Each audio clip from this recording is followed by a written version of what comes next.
la définition de l'espèce, on pourrait en parler. J'ai fait une partie de ma thèse dessus. On pourrait pas. Tiens, je te rends ça. Merci. On pourrait parler pendant longtemps. Les hybrides, honnêtement, à ma connaissance, les hybrides interspécifiques, ça n'existe pas chez les champignons. Voilà. C'est-à-dire, ça doit exister vraisemblablement, mais en tout cas, on n'en a pas de preuve directe.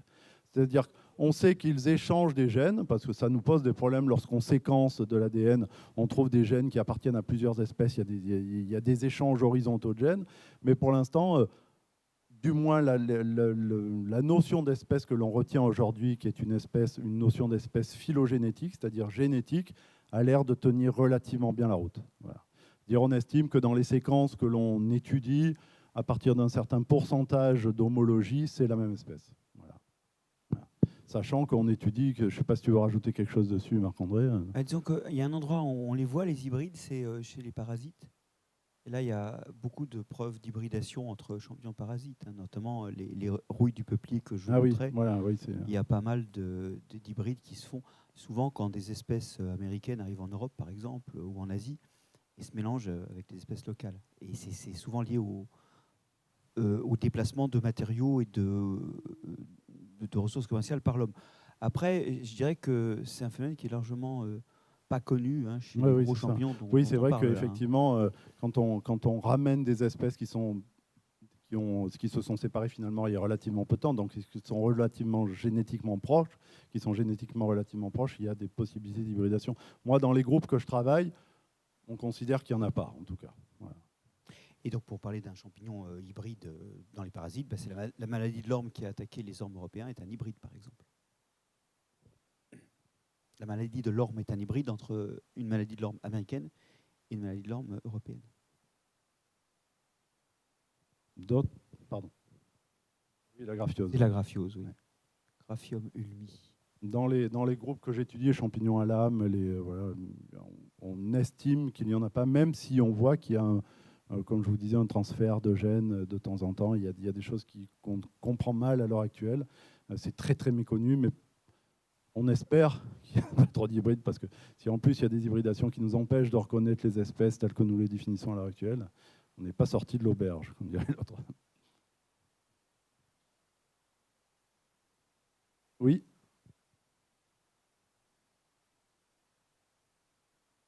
Vous avez parlé d'un champignon, l'annulaire, c'est ça? C'est un qui attaque... Vous m'entendez? Oui. En fait, après la canicule, il y a eu beaucoup de conifères, en tout cas dans mon secteur, qui sont morts et qui sont devenus rouilles. C'est un symptôme. Après, oui, c'est ça. Est-ce que c'était bien? Est-ce que c'était un champignon en fait? Parce que j'ai entendu parler que c'était un champignon. Vous allez les voir de près, ça peut aussi être des insectes. Le truc, c'est que quand vous avez un stress, votre susceptibilité aux maladies augmente. Donc, voilà. Là, oui, c'est difficile avec que les symptômes. Ça peut être des virus aussi. Hein. Il y a des virus qui attaquent les conifères, qui les font. Ça peut être beaucoup de choses. Voilà. Avec que les symptômes, on ne peut pas trop savoir. Oui. Ça peut être des scolites aussi, des insectes. Ça peut être beaucoup de choses. Ouais. Oui, ça peut être des scolites. Ouais. Donc des insectes qui vivent sous l'écorce et qui d'ailleurs s'installent en inoculant un champignon qui les aide à affaiblir la plante. Il y a beaucoup d'attaques de scolites. Il y a beaucoup d'attaques de scolites en ce moment suite aux sécheresses sur épicéas. Ils sont des épicéas, oui, c'est peut-être des scolites. Oui.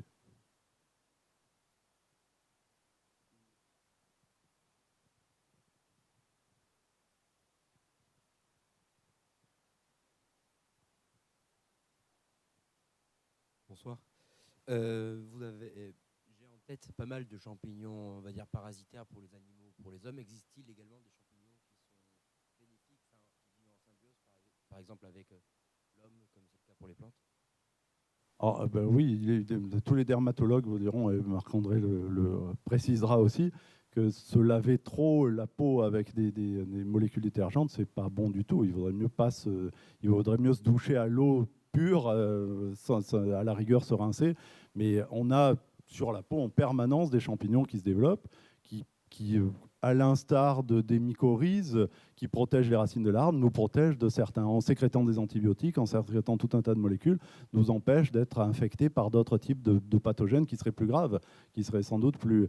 Malheureusement, effectivement, on se lave trop la peau, donc on déséquilibre, tous les dermatologues le disent aujourd'hui, hein. On se lave trop la peau, donc on élimine ces champignons, on élimine ces bactéries qui vivent sur notre peau en permanence, et qui sont des champignons qui ne sont pas des symbioses réellement, mais qui sont des commensaux, des espèces commensales, qui vivent sur notre peau et qui nous protègent d'attaques qui pourraient être plus graves que celles de ces champignons. On en connaît tous un qu'on a tous, en particulier quand on bronze l'été, on a des plaques décolorées sur les épaules. Bon, mais souvent les malacésias, ce sont des malacésias, voilà,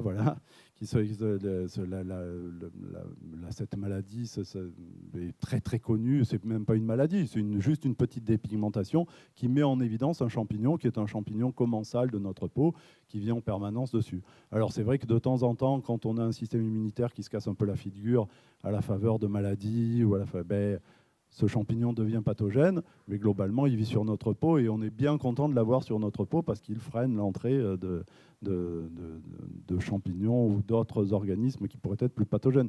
Je sais que Marc-André a une solide expérience de tout ce que nous avons à l'intérieur dans notre... Voilà, tu peux en parler un peu peut-être. Oui, alors effectivement, les champignons qu'on a en nous, c'est des champignons qui ont la particularité d'être secondairement unicellulaires, c'est-à-dire qu'au lieu de faire des filaments où les cellules s'enchaînent, ils sont souvent faits de cellules qui se séparent au fur et à mesure qu'elles apparaissent. C'est ce qu'on appelle les levures. Et c'est quelque chose qui est apparu plusieurs fois dans l'évolution des champignons. Ça les adapte à être dans le tube digestif où effectivement il n'y a pas de stabilité mécanique. Donc des filaments seraient cassés de toute façon. Mais aussi sur la peau où il y a beaucoup de phénomènes d'abrasion. Et pour parler un instant des malacésias, les malacésias sont un bon exemple du fait que souvent les choses ne sont ni bonnes ni mauvaises. Typiquement, l'excès de malacésia provoque les pellicules ou les petites peaux et les rougeurs qu'on a parfois à la base du nez, par exemple, ou sur les ailes du nez. Hein. L'idée, c'est que ces champignons-là sont des champignons qui se nourrissent de débris de peau et qu'ils attaquent avec des enzymes digestives qui sont des protéases.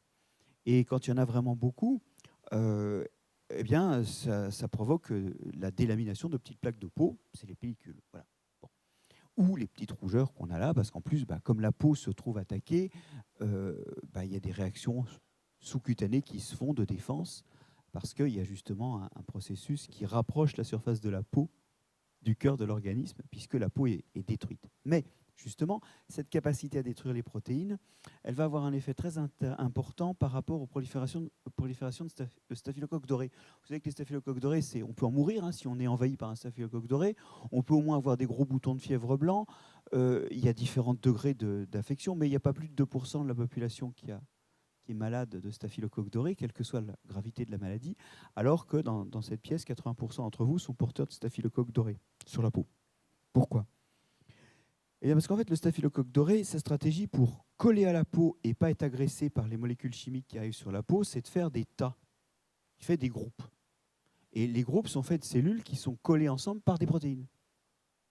Du coup, quand déjà, ça colle à la peau, donc ça résiste à l'abrasion. Et la deuxième chose, c'est que quand il y a un produit toxique qui arrive, ceux de la surface du groupe meurent et font un rempart de leurs cadavres pour ceux qui sont plus à l'intérieur et qui, du coup, ne vont pas être attaqués par ces molécules. Si maintenant il y a beaucoup de malacésia, il y a beaucoup d'enzymes qui attaquent les protéines, et notamment il y a des enzymes qui attaquent les protéines qui relient entre eux les staphylocoques dorés. Et du coup, leur stratégie de plaque là, qui leur sert à adhérer et à être moins sensibles aux toxines, elle disparaît parce qu'ils se retrouvent isolés les uns des autres et tous dénudés, prêts à être pas être arrachés à la peau par un frottement ou prêts aussi à disparaître sous l'effet d'un lavage, même sans savon.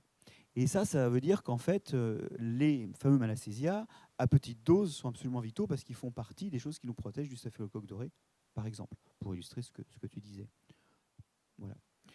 On a aussi beaucoup de candidats, mais disons que dans notre organisme, c'est surtout les bactéries qui vont être très diversifiées, plus encore que les levures.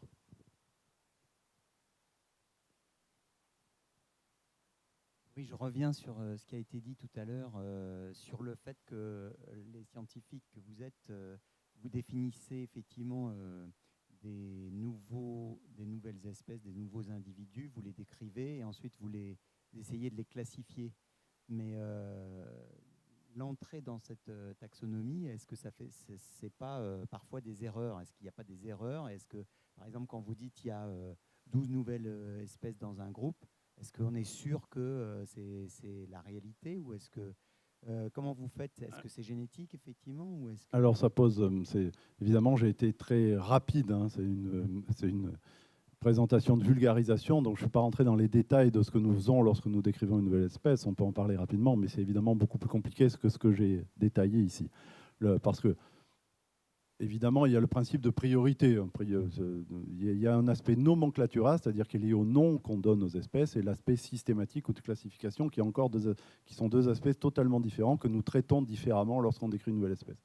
Déjà, lorsque je vais décrire une nouvelle espèce que je vais trouver en Dordogne, par exemple, je suis obligé de faire le tour de la totalité de la littérature disponible en France pour voir si l'espèce n'a pas été décrite, parce qu'il y a tout un tas de noms totalement oubliés dans la littérature qu'on est obligé de fouiller, c'est un travail d'archéologue hein, quasiment, on est obligé de rechercher pour voir si par hasard il n'y a pas une description publiée en 1932 dans un obscur journal vosgien, et je ne dis pas ça parce que j'adore les Vosges, je dis pas ça. Dans un obscur journal qui n'a pas été écrit, parce que si je décris cette nouvelle espèce avec un nouveau nom et qu'il y a un rat de bibliothèque et qui me dit attention, ce nom-là est prioritaire sur le vôtre, le mien disparaît. Donc j'aurais travaillé pour rien. Ce qui est normal finalement, puisque le premier qui a vu l'espèce est prioritaire sur les autres. Donc ça, c'est un travail de fourmi très très difficile. Aujourd'hui, malheureusement, ce travail, et je le déplore, est en train un petit peu de disparaître, puisqu'avec l'arrivée de la génétique, beaucoup de généticiens fondamentalistes, comme on pourrait dire, disent à partir du moment où il n'y a pas de séquence, l'espèce n'existe pas. C'est-à-dire ils ne font plus de recherche du tout, ils font plus de recherche et ils attendent que d'autres prouvent, parce qu'aujourd'hui le seul moyen de prouver qu'une espèce a été déjà décrite, c'est d'aller dans les herbiers, comme celui du Muséum national d'histoire naturelle, de dire tiens, cette espèce publiée en 1932, il y a un spécimen qui a servi à la description qui est déposé dans un herbier. Je vais aller chercher le spécimen, je vais faire de la génétique dessus, si tant est que ça soit encore possible, et je vais comparer la séquence avec mon espèce nouvelle. Bingo, c'est la même chose, très bien. Si ce n'est pas la même chose, ben je poursuis mes recherches. Mais s'il est prouvé que c'est la même chose, eh bien on est obligé d'utiliser le nom prioritaire, le premier nom apparu. Ensuite, une fois qu'on a fait le tour de la bibliographie, que l'espèce n'est pas présente dans les bases de données, on peut décrire avec une relative confiance voilà, les espèces aujourd'hui. Mais on n'est jamais à l'abri, ça c'est arrivé, hein, ça m'est arrivé à moi-même, de décrire des espèces. J'avais fait tous les efforts nécessaires. On me dit « Ah, mais t'as oublié un tel ». C'est arrivé avec une girole que vous ramassez tous, que j'avais renommée. Moi, j'ai fait une partie de mes études sur les girolles. Et il y a une girole qui est très, très commune, que j'avais appelée Subprunosus, parce que j'avais vu une description originale, voilà, et il se trouve qu'elle avait été déjà décrite avant moi par un mycologue tchèque qui s'appelait Pilate. Donc on a repris le nom de Pilate, et celui que j'avais proposé pour cette girole a disparu. Mais c'est un non-événement dans la vie d'un scientifique qui décrit des espèces. Ça arrive tout le temps. Tu as été invalidé sous Pilate. Exactement. D'autres ont été crucifiés. Ouais, c'est ça. Alors, c'est très exactement ça. Justement, il faut comprendre que dans l'étude des champignons, il y a un avant et après, un après, hein, l'ADN. C'est qu'avant, effectivement, on était sur des descriptions morphologiques. Et puis après, maintenant, on peut repérer les espèces. Ce n'est pas qu'on les décrit et qu'on les connaisse, mais on peut les repérer par leur ADN. Et comme justement, des fois, le recollement est dur, parce qu'on manque de séquences de référence, quand on trouve un truc, si jamais c'est une girole, mais qu'on n'a pas, même une girole tchèque, et qu'on n'a pas la séquence de cette girole dans les banques de données, on ne saura pas que c'est elle. Et donc, on a lancé un gros programme au muséum, là.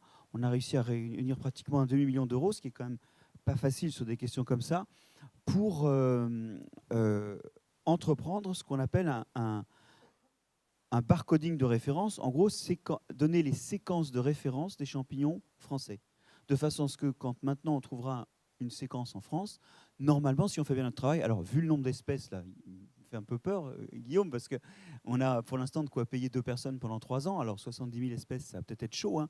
Mais l'idée, c'est quand même de maximiser la probabilité que si quelqu'un trouve une séquence et que cette séquence correspond à quelque chose qui est décrit par un nom latin, eh bien, on puisse faire le lien.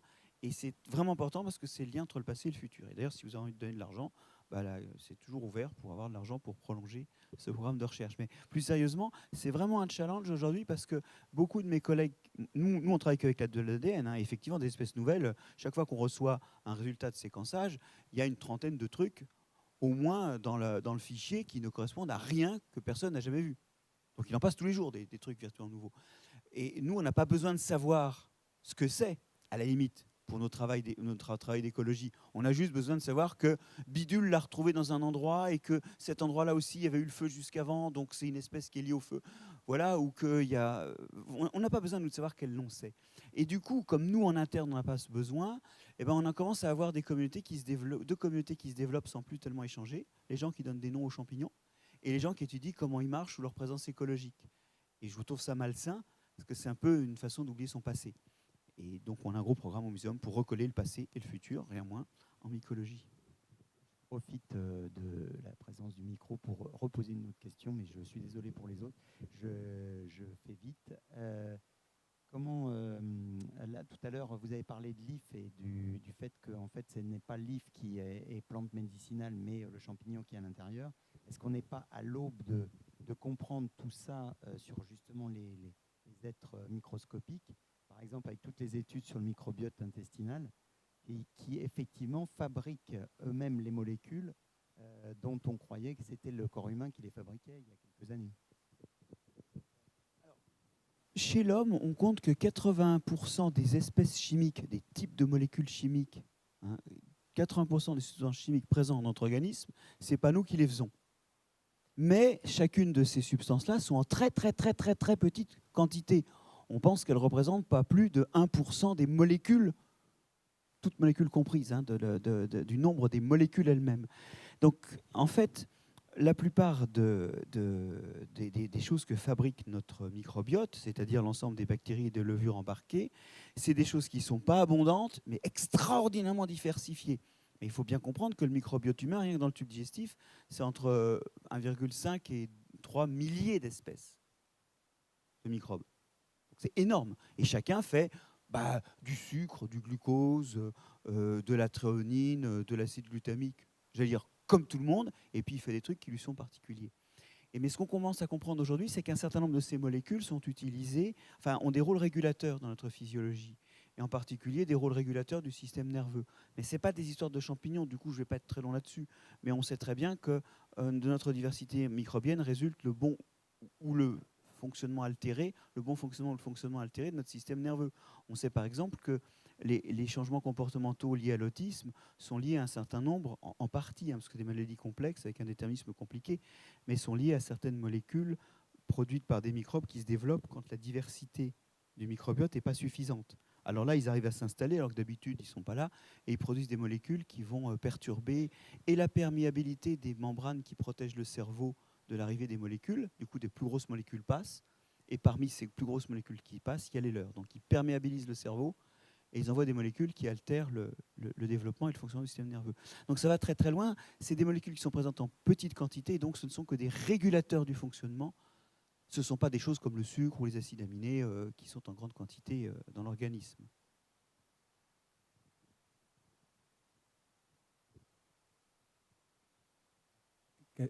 Question assez naïve. Vous parliez des zones où la diversité des champignons... on imagine qu'elle y est très sous-estimée. Vous parliez des zones polaires. J'ai naturellement du mal à concevoir que ce sont des zones au final très regorgeantes de diversité fongique. Ben oui, je sais. Et pourtant, lorsque les... évidemment, déjà, il y a des champignons absolument partout. Il y a des champignons aussi bien dans la neige qu'au fond des océans, que partout. Mais c'est vrai que la diversité polaire... on a l'impression, et c'est vrai, qu'elle est relativement diminuée par rapport à la diversité que l'on voit au niveau des trophiques. Mais en revanche, elle est aussi très méconnue. Moi, j'ai fait une mission il y a des années au Svalbard, au Spitzberg, un archipel au nord-est du Groenland. Et alors là, il y a plein d'arbres, en fait. On ne les voit pas. Ce sont des arbres qui sont rampants, des sols nains, des dryas, tout un tas de petites... Et ils sont associés avec des champignons. Sauf que dans les régions tropicales, les champignons sont plus grands que la forêt. C'est-à-dire que les champignons dépassent largement la forêt de petits arbres rampants. Mais on décrit plein d'espèces nouvelles. Ça a été étudié, pourtant relativement étudié, notamment parce qu'il y a plein de très bons mycologues dans les pays du nord de l'Europe qui ont étudié ces diversités. Mais il y a tous des pans entiers de la diversité polaire qui n'est pas étudié du tout, qui est totalement... Et là, je parle que des champignons que moi je pratique, c'est-à-dire les champignons à lame, globalement, quoi. Donc on n'arrête pas de décrire des nouvelles espèces. Et j'imagine que la diversité des sols des régions polaires et tropicales est totalement méconnu, quasiment, quoi. Souvent, plus on va vers les tropiques, plus il y a d'espèces. Hein. C'est une loi Oui, qui oui. est vérifiée Ouais. pour les champignons, pardon, pour les plantes et pour les animaux. Mais pour certains groupes de champignons, notamment les mycorhiziens, en fait, c'est l'inverse. C'est-à-dire que la diversité a tendance à être plus élevée dans les latitudes élevées. Alors, les gens se perdent en questionnement sur les raisons de ça, hein, mais ça montre déjà que la règle, faire correspondre un nombre de champignons à un nombre de plantes, c'est pas forcément si simple et c'est pas si universel, la correspondance du nombre de l'un et de l'autre. Mais aussi, ça montre que les champignons ont des logiques propres qui n'épousent pas celles des animaux ou des plantes. Une fois de plus, dans les champignons mycorhiziens, plus on remonte en latitude, plus il y en a. Oui, c'est ce qui perturbe d'ailleurs les mycologues européens, enfin des régions tempérées, lorsqu'on va dans les régions tropicales. C'est que lorsqu'on veut trouver des champignons à lame dans les régions tropicales qui ne sont pas des champignons saprophytes, c'est-à-dire qui ne décomposent pas la matière organique, des champignons mycorhiziens, mais on peut passer des années en Afrique ou en Amérique du Sud sans voir un seul champignon mycorhizien. Il y a très peu de russules, très peu d'amanites, parce qu'il y a très peu d'arbres ectomycorhiziens. La grande majorité chez nous, la majeure partie des arbres sont ectomycorhiziens, dire forme à la surface du spore des carpophores lorsque les conditions sont réunies à la surface du sol. Dans les tropiques, dans les régions équatoriales et tropicales en règle générale, la majeure partie des arbres sont endomycorhiziens. Je crois que Marc-André n'en a pas parlé, je crois pas. C'est les autres types de mycorhizes où sont des champignons microscopiques qui forment des macrospores sous terre, dont la diversité est relativement peu élevée et qui ne forment jamais de carpophores à la surface du sol. Résultat, si vous n'êtes pas renseigné très spécifiquement sur les arbres ectomycorhiziens dans la région tropicale, vous pouvez passer votre vie sans jamais trouver une amanite, une russule, un bolet, puisque vous pouvez passer à côté. En revanche, dans les régions tropicales, les champignons, les arbres qui sont ectomycorhiziens, sont souvent forment des peuplements un peu monospécifiques, comme la forêt claire dans la région zambézienne, par exemple, dans la région tropicale eh bien, la forêt claire, c'est essentiellement ce qu'on appelle des wapakacées. Mais les wapakacées sont des champignons sont des arbres mycorhiziens, ectomycorhiziens. Donc là, on va trouver des girolles, mais si on ne va pas chercher sous les wapaka, on peut ne jamais trouver de champignons mycorhiziens. Voilà. Et sous l'eau, il y en a aussi. On a une collègue du muséum, Joël Dupont, qui a décrit il y a quelques années un nouveau genre, une nouvelle espèce qui a été remontée d'une expédition à, je ne sais plus combien, 1800 mètres ou 1000. Nouveau genre, nouvelle espèce d'un ascomycète au salé, dans l'océan, sur un bois flotté, sur un bois coulé qui a été remonté lors d'une expédition. Donc il y en a absolument partout. Là, pour le coup, c'est un endroit où il n'y a pas de mycologue. Mais les champignons, ils sont... non, mais il y a très très peu de mycologues. Kohlmeier a passé sa vie là-dessus. Je ne sais pas s'il n'est pas décédé maintenant, mais il n'a pas vraiment laissé beaucoup de successeurs. Et l'histoire des champignons, c'est qu'ils sortent de l'eau. Je veux dire que comme toutes les formes terrestres, les plantes ou les animaux, ils ont des ancêtres aquatiques. Et certains de ces ancêtres ont des descendants qui sont restés dans l'eau. D'ailleurs, ces champignons ont la caractéristique d'avoir souvent, à un moment de leur développement, des petites cellules avec un flagelle qui s'agite derrière et qui leur permettent de se déplacer. Chose qu'ont perdu beaucoup d'espèces terrestres parce que sur Terre, il n'y a pas d'eau, il n'y a pas assez de liquide pour que ce genre de modalité de déplacement soit utile. Et ils se déplacent dans l'air. Comme tu le disais, les spores passent dans l'air et sont à dispersion par le vent, voire par les animaux. Alors, ça, c'est une grande diversité qui n'est pas bien connue. C'est des groupes notamment comme les chytridiomycètes ou même d'autres groupes qui sont des groupes qui sont restés aquatiques. Mais l'exemple effectivement de ce que Joël a décrit, qui est un ascomycète, nous raconte qu'il y a aussi des retours à l'eau. Vous savez, en fait, les plantes aussi. Les plantes sont des algues qui sont sorties de l'eau, mais il y a des plantes terrestres. Je ne sais pas, pensez à la posidonie, pensez aux lentilles d'eau. Il y a des plantes qui sont retournées dans l'eau. Et en fait, il faut l'éteindre. Je ne sais pas pourquoi il sonne, parce que ce n'est pas vraiment l'heure du réveil, normalement. Je suis vraiment désolé. Et donc, chez les champignons aussi, il y a eu des retours à l'eau, notamment avec le bois. Parce que le bois, il y a de la lignine dedans. Et là-bas, ils n'ont pas beaucoup de concurrence. En dehors des champignons terrestres qui ont évolué après que les plantes terrestres aient inventé la lignine pour manger la lignine. Et quand la lignine retourne dans l'eau par hasard, il y a quand même un flux de matière morte, de morceaux de bois qui retournent dans l'eau, alors soit douce, soit marine. En fait, c'est un garde-manger complètement ouvert. Et donc, il y a eu de nombreux retours dans l'eau secondaire. Et là, les champignons ne récupèrent pas leurs cellules flagellées, c'est-à-dire que ils continuent à être déplacés par des cellules immobiles. déplacés par les courants. Mais pour parler des sports, parce que vous savez que c'est la cellule reproductrice des champignons, en moyenne, on sait qu'il y a 20 000 spores par mètre cube d'air. Hein. C'est-à-dire on est en permanence en train de respirer des spores. Et les champignons sont des phénomènes, enfin, ce sont les rois des records, puisque vous savez qu'ils produisent un champignon comme la Manidés Césaricis produit des millions et des millions de spores pendant une très courte période. Le champignon hors toute catégorie, c'est la veste de loup géante. Je ne sais pas si vous voyez ce que c'est. Ça fait des espèces de ballons blancs assez gros qu'on voit dans les prés, qui sont relativement un petit peu amendés, mais pas trop. Ça produit entre 5 et 7 000 milliards de spores pendant sa vie. Donc c'est une quantité absolument colossale de spores qui sont produites. Ces spores étant toutes petites, ça fait entre 3 et 5 millièmes de millimètre. Si on faisait un cordon, on ferait le tour de la Terre avec. Hein. Donc c'est une quantité absolument considérable de spores qui sont produites. Pourquoi ça ne devient pas invasif du coup? Pardon ?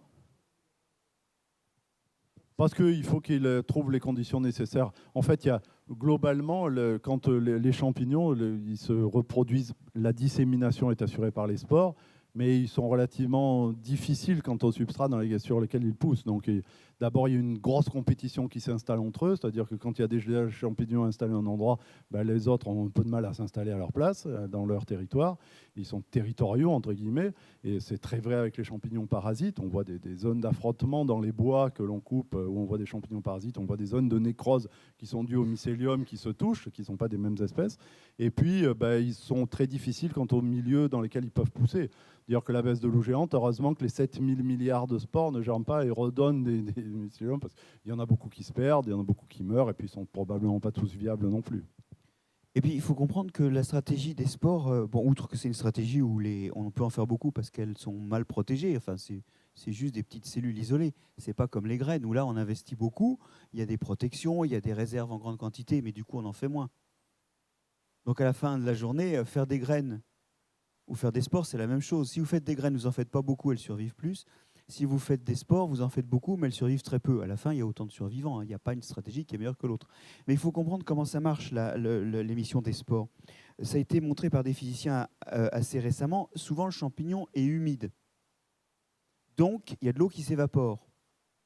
Ça ne vous étonne pas forcément beaucoup. Et quand l'eau s'évapore, vous savez, ça refroidit. C'est ce qui se passe sous un arbre au printemps. En été, pardon. Et donc, comme l'air se refroidit, il devient plus dense. Donc, il s'écoule sur les côtés, comme ça. Okay, il s'écoule parce qu'il est plus dense et il est remplacé par de l'air chaud qui vient du haut. Bon. Cet air qui est dense, il va entraîner certaines des spores qui tombent. Mais le drame, c'est que les spores, elles tombent là, et donc elles peuvent être happées par ce flux d'air.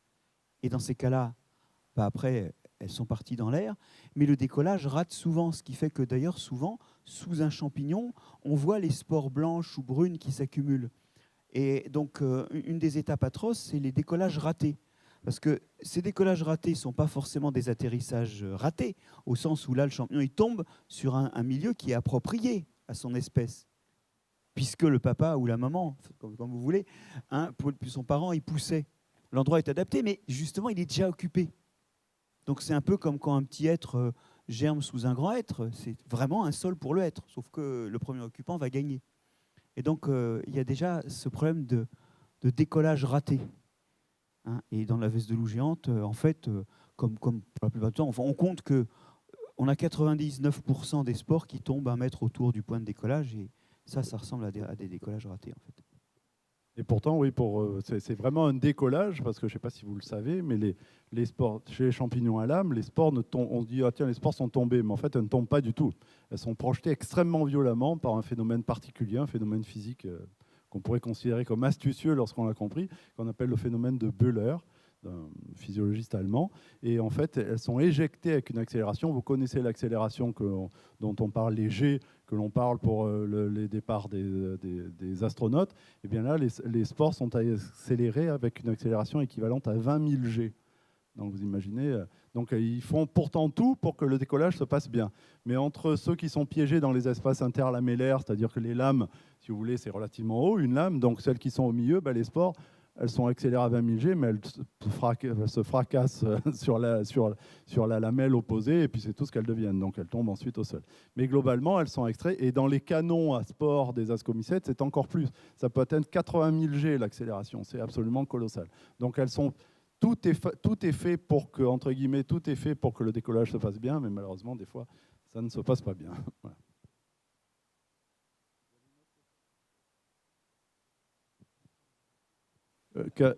Oui, pardon. Oui, moi, j'avais juste une question. Vous disiez tout à l'heure qu'il n'y avait pas assez de mycologues et de naturalistes. Et est-ce qu'il y a du travail pour eux? C'est le cercle vicieux, hein. C'est-à-dire que moins il y a de on a commencé, que j'imagine, comme ça, c'est-à-dire que les mycologues, les botanistes partaient à la retraite, et comme il n'y avait personne pour les remplacer, les postes ont fermé. Et fermer un poste, c'est facile. En réouvrir un, on le sait, en particulier Marc-André en parlera, c'est beaucoup plus dur. C'est donc malheureusement, petit à petit, même si aujourd'hui il y a quand même des mycologues qui sont formés, des botanistes, ils ne trouvent plus de place parce que les postes ont fermé, ou ont été remplacés, ou ont été réattribués à des biologistes moléculaires, à des biochimistes. Et on a beaucoup de mal maintenant à les réattribuer. Mais il y a quelques jeunes mycologues qui se forment, heureusement, et on en a quelques-uns parmi nous, heureusement. Mais c'est très difficile de leur trouver un poste, effectivement. En France, en particulier, je pense. Parce que je vois en Espagne, il y a quand même beaucoup plus... Moi, j'ai été frappé quand je fais des congrès en Espagne, de voir le jeune... Autant, venez au congrès de la Société mycologique de France, vous allez voir que l'âge est quand même... c'est un peu inquiétant, c'est le moins sans vouloir être désagréable. Moi, ça me donne une sensation de jeunesse. Oui, voilà, c'est ça. On n'est pas épaté par la jeunesse, quoi. Mais en revanche, en Espagne, on est étonné. Il y a plein de jeunes mycologues, il y a plein de jeunes thésards qui font des thèses de mycologie, qui sont d'excellents mycologues. En Belgique aussi, il y a à Gand notamment, c'est très dynamique. Ils ont plein de jeunes mycologues. Nous, en France, on n'a toujours pas compris. On peine toujours à ouvrir des postes de mycologie et de botanistes et de sciences naturelles en règle générale, quoi. En fait, il y a une chose quand même, il y a deux facteurs qu'il faut prendre en compte, hein. La recherche en mycologie, c'est aussi la recherche sur l'écologie des champignons. Et là, par contre, on a beaucoup de postes. C'est peut-être d'ailleurs plutôt un problème d'équilibre entre la recherche sur l'écologie des champignons, alors les pathogènes, les mycorhiziens, les décomposeurs, et la recherche en taxonomie qui est mal équilibrée en France. Cela dit, d'une façon générale, tout le monde a, dans la différence la plus générale, admis que c'était normal de ne pas remplacer un fonctionnaire sur deux. Il a bien fallu les prendre quelque part, hein, je veux dire. Et si la recherche, en général, n'en est pas très loin de l'état où sont les hôpitaux ou l'enseignement par ailleurs, c'est parce que voilà, on n'a pas renouvelé un fonctionnaire sur deux. Il a fallu les prendre quelque part. Et vous parliez de formation, alors on peut peut-être parler du diplôme universitaire de Lille. Oui. Pour tous ceux qui seraient intéressés par la mycologie, qui voudraient se former à la mycologie, quelle que soit votre formation ou votre âge d'ailleurs, il y a un diplôme universitaire de mycologie qui est une très, très bonne formation, très solide, qui est dirigée par Régis Courtecuisse et Pierre-Arthur Moreau. Et ça se déroule sur je ne sais plus combien de semaines, j'ai plus les dates, mais vous trouverez tous les renseignements. Si vous êtes intéressé par cette formation, vous trouverez très facilement les renseignements sur Internet. Je leur fais un peu de pub aujourd'hui parce que c'est vraiment une excellente formation. Il y a un autre DU à Lyon aussi, qui oscille entre Lyon et Grenoble chaque année. Donc on arrive quand même à se former, mais ce sont des diplômes universitaires donc qui ne rentrent pas réellement dans le cadre des enseignements traditionnels du terme, quoi. Licence, maîtrise enfin licence et master, mais c'est donc hors maquette et du coup, c'est pas financé par l'État. Ça, c'est aussi une chose importante, c'est que l'inscription est donc un peu plus coûteuse souvent, et c'est pas pirate parce que c'est un statut, un diplôme universitaire, mais ça reflète un désengagement total de l'investissement public. Il y a des diplômes universitaires parce qu'il n'y a plus de formation traditionnelle, oui, malheureusement. C'est dit, bon, on peut dire une chose, c'est que nous, je vais dire nous comme si j'étais vraiment un bon mycologue, mais l'époque a passé où j'étais un bon mycologue, mais nous, notre formation, c'était plutôt le week-end avec un livre sur les genoux en forêt. Hein. Ouais. C'est pas complètement des choses qui s'apprennent ex cathedra, c'est plutôt des pratiques individuelles. Non, moi, j'ai jamais fait d'études de mycologie à la fac. J'ai fait une maîtrise de de biologie cellulaire et physiologie végétale. Et puis après, j'ai fait une thèse j'ai fait un DEA et une thèse de mycologie parce que le sujet d'étude, c'était les champignons. Mais c'était par passion. Et Mais tu étais déjà mycologue avant, en fait. Oui, voilà, la mycologie, je l'ai apprise par contact avec des mycologues. Comme on apprend la botanique, comme on apprend l'ornithologie, comme on apprend toutes les sciences naturelles. C'est en allant sur le terrain. Pour ceux qui viendront demain avec nous, j'espère que vous viendrez, vous verrez que quand on est avec un naturaliste sur le terrain, on a une vision totalement différente de la nature. J'espère vous le démontrer demain. Vous verrez, à chaque fois qu'on fait des sorties, les gens disent « mais comment se fait-il que j'ai jamais vu ça avant ?» Alors qu'il y en a... Voilà, les gens ne voient... On n'est pas habitué, on n'est plus habitué, malheureusement, cette connaissance est perdue et les gens ne voient plus ce qu'ils ont autour d'eux. Je fais très, très régulièrement, là, quand je me mets un peu comme Marc-André a fait tout à l'heure, on se met dans un bois, on dit nommez-moi tous les champignons, montrez-moi au moins les champignons qui sont autour de vous. Quand on y en voit un, c'est rare, alors qu'il y en a plusieurs. Généralement, il y en a plusieurs dizaines partout autour d'eux, ils ne les voient pas, tout simplement. Et c'est pareil avec tous les groupes d'organismes. Et toi, Hubert, t'es tombé dedans comment? Parce que c'est pas tes études non plus, j'imagine. En fait, j'ai fait des études forestières et donc en dernière année c'était un mémoire d'ingénieur. Enfin, j'ai eu la chance de faire ce mémoire à l'INRA à Nancy, au centre de recherche, donc qui commençait à faire des études sur les mycorhizes, donc en 1980. Et donc, tu es devenu mycologue en fait après tes études, on peut dire. Oui, ça m'a donné envie, finalement, en démarrant avec les mycorhizes, ça m'a donné envie de connaître un peu plus les champignons. Mais enfin, c'est un long cheminement. Et puis depuis à l'ONF, donc il y a eu la création de réseaux naturalistes, donc à l'ONF, à l'Office national des forêts, donc dans différents groupes naturalistes, donc l'ornithologie, l'habitat-flore, etc., l'entomologie et la mycologie. Finalement, j'ai été un peu là le point de départ pour que ce soit pris en compte au niveau de l'ONF, qui est des agents qui se perfectionnent en fait en mycologie. Après, l'orientation était plus donnée sur les champignons qui poussent sur le bois, donc dans les polypores, etc. Qui sont un groupe aussi qui sont un petit peu moins étudiés, disons, par les mycologues traditionnels. Question vous là-bas, je acceptez crois encore aussi. 2 questions. Une, deux, oui. Bonjour et merci. Alors, juste un aparté par rapport au sujet précédent. Moi, il y a un truc qui me choque, c'est aussi la SVT, la science de la vie et de la terre, qui, même dans les petites classes, c'est une matière qui est de moins en moins dans les enseignements, malheureusement. Et je pense que ça contribue au fait que, alors que pourtant, la biologie, ça fait partie. On s'en sert partout. Bien sûr. Voilà. Bon, sinon, je voulais vous demander si vous pouviez parler des champignons et des limaces. Des champignons et des limaces, c'est-à-dire et il paraît que les limaces mangent les spores ou propagent les spores de champignons. Enfin, il y a des... Ah oui, tout à fait. Voilà, comme tous les animaux qui grignotent des champignons, ils participent à la dispersion. Particulièrement. Alors, effectivement, elles n'ont pas du tout le même spectre de toxicité parmi les champignons que nous, ce qui fait que, contrairement à ce qu'on dit, ce qu'ont commencé les limaces, on ne peut pas toujours le terminer. Par exemple, elles aiment bien la manite phalloïde et elles n'en meurent pas, mais bon, nous, c'est quand même moins... Voilà, donc on ne peut pas se fier à elles pour ce qui est comestible ou non, parce qu'elles ne sont pas sensibles aux mêmes toxines. Et en fait, la plupart des spores en fait, de champignons qu'elles mangent n'ont pas une paroi assez épaisse et se font digérer.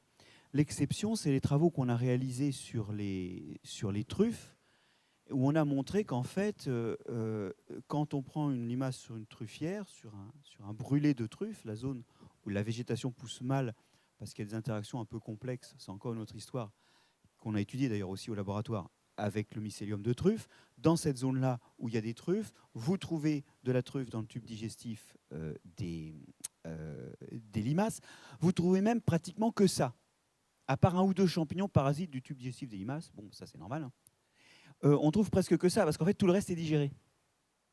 Mais ces spores-là ont des parois extrêmement épaisses. Vous savez que la plupart du temps, les truffes sont dispersées par les animaux qui les mangent. C'est pour ça qu'elles sont toutes comestibles et qu'elles sont très aromatiques pour attirer les consommateurs. Et en fait, ce travail qu'on a réalisé avec Hervé Covès à Brive, sur des truffières à Brive-la-Gaillarde, et une équipe italienne qui a regardé un petit peu au microscope électronique, ces études ont montré deux choses. La première, c'est que le passage dans le tube digestif d'une limace, ça amincit la paroi et ça facilite la germination plus que le passage dans le tube digestif d'une souris. Et donc, il semblerait que les spores qui sortent des limaces soient plus aptes. Enfin, c'est pas qu'il semblerait, c'est on a montré par des expériences d'inoculation sur des arbres que les spores qui sortent du tube de truffe, qui sortent du tube digestif des limaces, germent mieux et forment plus de mycorhizes que celles qui sortent, par exemple, du tube digestif d'une souris. Mais il y a aussi une autre chose qui nous a toujours étonnés. Quand vous vous déplacez dans une truffière et que vous faites des prélèvements génétiques, les individus sont très différents Enfin, des individus qui sont distants de quelques dizaines de centimètres sont génétiquement différents. C'est comme s'il y avait beaucoup d'isolement. Vous voyez, c'est dans la Bretagne d'autrefois, quand les gens se mariaient dans leur village, d'un village à l'autre, ils étaient génétiquement différents parce qu'ils ne se mélangeaient jamais. Alors je pense que c'est un Breton qui prend cet exemple, donc vous n'avez pas à vous insurger pour la Bretagne. Mais c'est bizarre parce que jusqu'ici, si on considère que c'est les cochons, vous voyez, ou les rongeurs qui mangent les truffes et qui les dispersent, ils vont faire leur crotte à plus d'1 mètre de distance, voire même à quelques kilomètres de distance. Donc ça devrait être beaucoup plus génétiquement homogène. Et on a proposé qu'en fait, les gros animaux soient des squatteurs sur un système de dispersion qui est avant tout un système de dispersion par des invertébrés. Et que c'est vraiment les spores dispersés par des invertébrés qui germent bien et qui fondent les populations.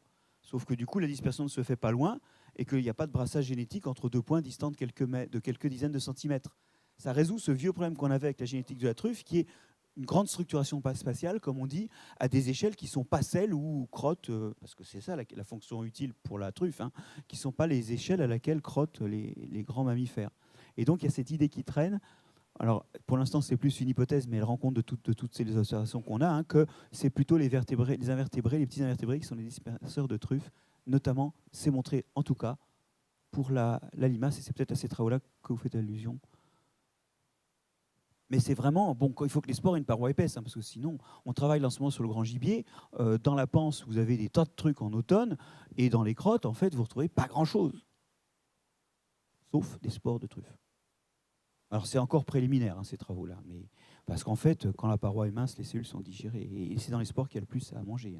Il y a souvent un peu de réserve grasse, ou sous forme de glycogène, et donc...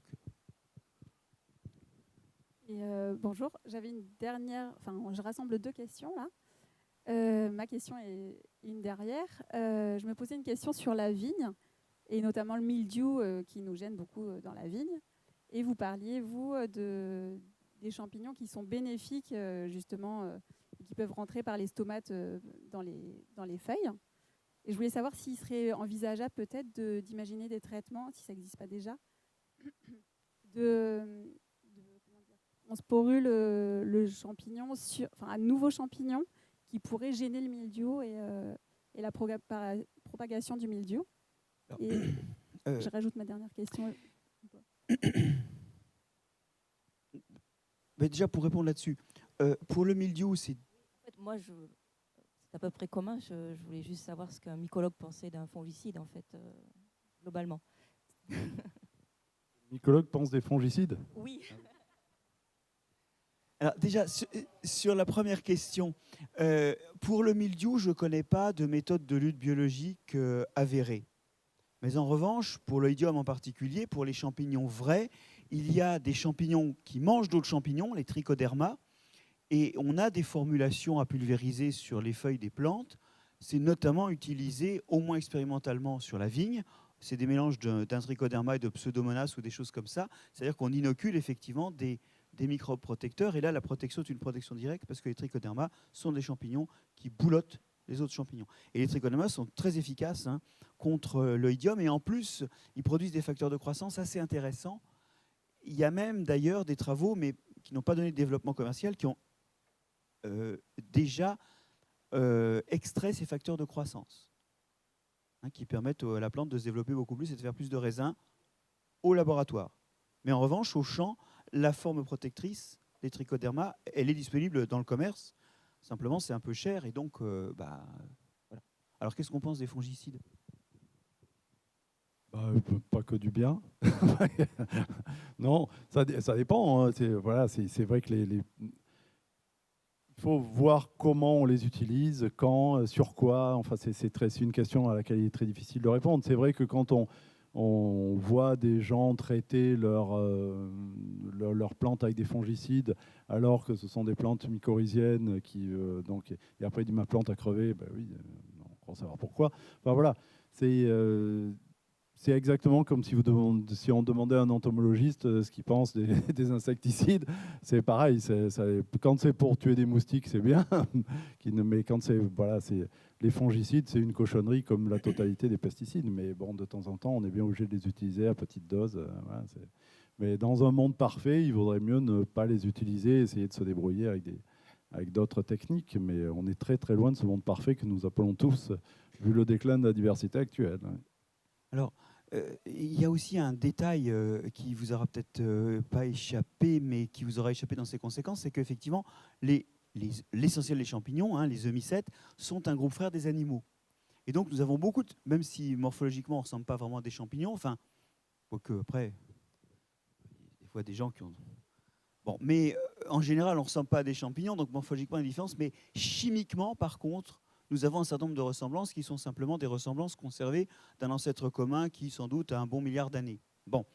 Et ça fait que souvent, les substances qui sont toxiques pour les champignons sont aussi toxiques pour les animaux. C'est moins facile de trouver une substance utilisable sans danger pour l'homme pour bousiller des champignons que pour bousiller des bactéries, par exemple. Et ça, c'est une discussion dont vous avez entendu parler dans la presse, puisque les fameux inhibiteurs des SDHI, qui sont donc des fongicides très utilisés. Alors les fabricants nous disent qu'ils ne sont pas dangereux du tout, mais il y a quand même des alertes médicales qui disent que c'est très toxique pour l'homme, que ça entraîne des neurodégénérescences, parce qu'en fait la cible, c'est une des protéines de la respiration dans la mitochondrie, et elle est absolument identique, assez identique chez l'homme et chez les champignons, pour que l'homme en soit aussi affecté. Et ça a une conséquence encore pire. C'est qu'il y a quelques fongicides qui effectivement ne sont pas dangereux pour l'homme, parce qu'on peut arriver à trouver un mécanisme fonctionnel dans le champignon qui n'existe pas chez les animaux. Et dans ces cas-là, quand on les utilise, il se passe quelque chose d'encore pire. Alors vous allez me dire, bah non, c'est pas grave, puisque justement, ils ne sont pas dangereux pour l'homme. Aux Pays-Bas, les cultures florales et les cultures maraîchères sont soumises à des attaques d'aspergillus. Ces aspergillus, on les soigne, on les bousille avec des triazoles, une famille de molécules fongicides qui a l'intérêt de ne pas être toxique pour l'homme. Sauf que c'est aussi ces triazoles qu'on utilise quand les gens ont des aspergilloses. C'est-à-dire, alors c'est une fausse route de la part du champignon, parce que souvent il ne ressort pas. Mais il y a des champignons, des aspergillus qui sont capables, les aspergillus fumigatus, les mêmes, qui sont capables de se développer dans nos poumons. Il y a en gros 1,5 million de cas par an dans le monde, et 10% des immunodéprimés ont ou auront eu un problème d'aspergillose. Donc c'est relativement banal. Et on traite ça avec des triazoles, puisque c'est toxique pour le champignon et pas pour l'homme. Ah bah oui, mais aux Pays-Bas, où historiquement 90% des malades étaient soignés par des triazoles. Maintenant, il y a des résistances aux triazoles qui sont apparues dans la nature parce qu'on en applique tous les ans. Et donc, il y a des zones des Pays-Bas où 70% des malades sont incurables. Parce qu'ils ont un aspergillus résistant aux fongicides. Donc, vous voyez que par la toxicité ou par l'absence de toxicité, on est souvent pris au piège du fait que les champignons sont proches de nous et que les fongicides ont des effets voisins sur eux et sur nous. Et quand ils ne les ont pas, les résistances émergent vite.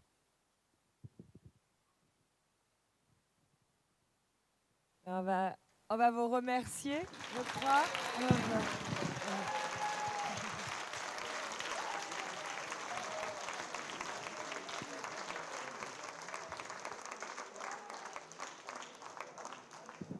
Un immense merci, parce que moi j'ai appris tellement de choses que je crois qu'on pourrait passer la nuit à écouter. Je crois que c'est pareil pour vous. Vous avez appris énormément de choses. Je pense que ça donne déjà idée d'un prochain Biotop Festival avec des thématiques où on pourra approfondir et continuer. Non, je n'ai pas parlé de ça, j'étais sur les champignons. Je vous signale, parmi les jeunes mycologues qui sont évoqués depuis tout à l'heure, Nastasia Camberoc est au fond, donc on peut l'applaudir après tout ce qu'on a entendu.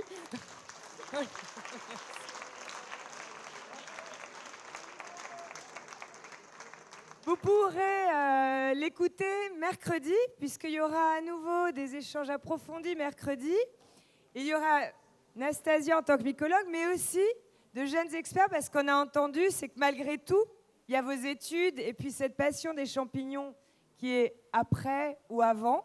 Et il y a aussi de jeunes passionnés et experts de champignons qui seront présents. Le côté médical, en tout cas, il y aura Hubert Voiry. Il y a encore une soirée où je pense qu'on va apprendre énormément de choses de nouveau. On vous y invite et vous trouverez les ouvrages des auteurs à l'extérieur. Et je souhaiterais qu'on remercie encore une fois l'équipe du collège, du lycée, tous les bénévoles, l'équipe à la restauration, la CDC pour cette magnifique journée qui a été extraordinaire. Et enfin, c'est ce que j'allais dire, les élèves d'avoir été présents. Et on espère que parmi vous, il y a de nouvelles vocations qui sont nées.